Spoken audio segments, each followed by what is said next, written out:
nama gue Bella Kesia dan juga podcast Penasaran Sebelum Nonton.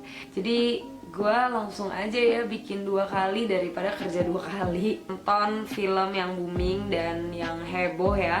Bagi kalian yang suka banget nih nonton drakor atau film-film Korea, karena ini film berasal dari Korea Selatan, yaitu Emergency Declaration.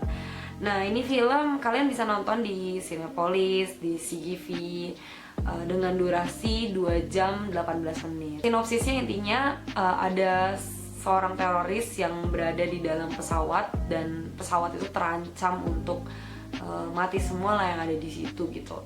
Jadi kebayang suasananya, hebohnya, crowdednya. Kalau kalian pernah nonton film Manifest gitu ya, film-film yang Left Behind, yang era-era pesawat gitu, ya kayak gitu tuh hebohnya gitu ya, di dalam pesawat teriak-teriak gitu ya, karena ada kejadian yang mencekam di dalam pesawat itu. Waktu gue nonton trailernya gue kebayang, oh ini bakal kayak gini nih ceritanya. Itu semua hilang, musnah. Setelah gue nonton Emergency Declaration ini, gue baru ngerti ini film Korea ada kemajuan. Bener-bener beda dan seru banget sih nontonnya. Review non spoiler. Nah, review non spoilernya yang pertama adalah pemain-pemainnya udah ada ya di trailer ya.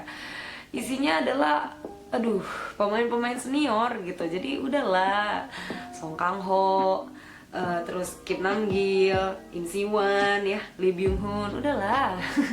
Gak usah diragukan gitu. Udah pasti bagus gitu.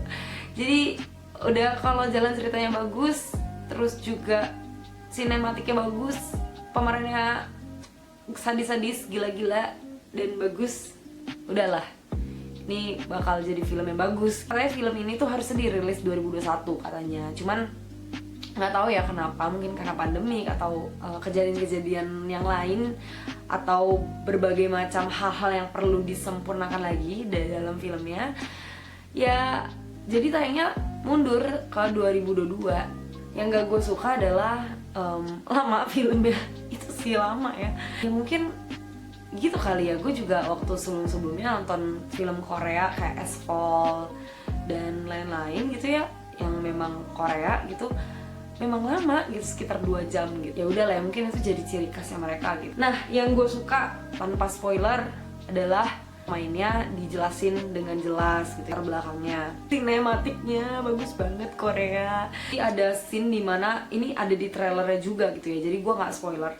Itu tuh kameranya muter gitu, kamera movingnya tuh muter, yang kayak memang seolah-olah pesawatnya kayak goyang muter gitu kan, kehilangan kendali. Bener-bener bagus banget gitu. Terus ada adegan yang dimana ini juga ada di trailernya gitu ya, ada yang kayak salah satu penumpang pesawatnya yang berdarah gitu. Kayak itu tuh simple gitu, tapi itu menggambarkan banget kejadian inti dari cerita ini gitu.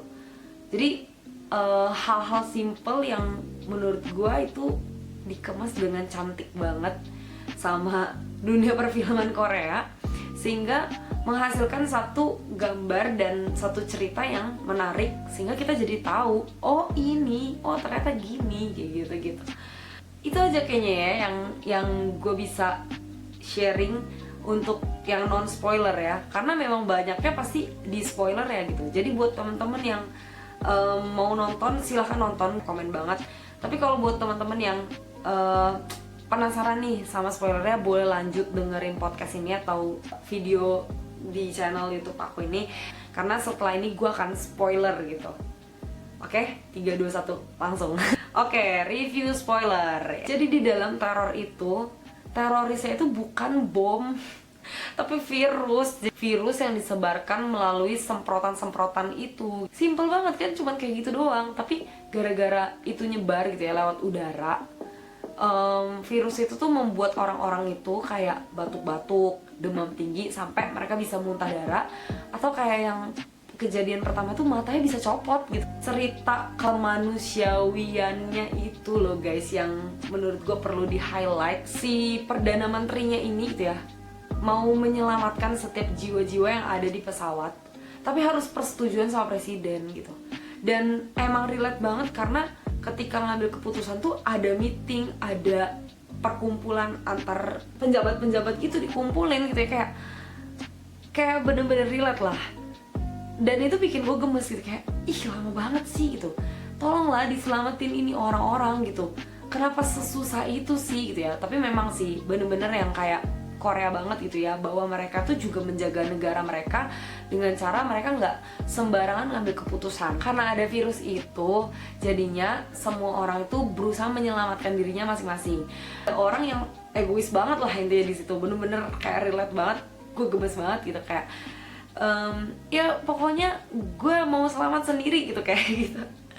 Oh my god, nih orang, semua orang lagi panik, lu mau nyelamatin diri lu sendiri. Tensinya tuh kayak udah virus, gak bisa masuk ke mendarat gitu kan, bahan bakar pesawatnya juga udah mau habis. Terus ada best scene yang gue suka juga dan bikin lumayan cukup sedih, tapi nggak meneteskan air mata sih, hampir-hampir gitu ya, dimana yang waktu telepon ya, kayak pamitan gitu kalau misalnya ya udah deh kita mutusin buat kita nggak mendarat aja gitu. Jadi mereka teleponin keluarganya satu-satu. Kesel juga sih sama peran antagonisnya ya, kayak lo nggak bertanggung jawab banget gitu. Kalian penasaran kenapa nggak bertanggung jawab? Silahkan nonton guys ya. Walaupun di sini ada review spoiler, tapi aku nggak mau spoiler full supaya kalian nonton. Seru banget. Skor dari gue adalah 8,5/10. Bagus, rekomen. Sampai ketemu di review berikutnya, dan jangan lupa like, comment, subscribe channel ini. Bye!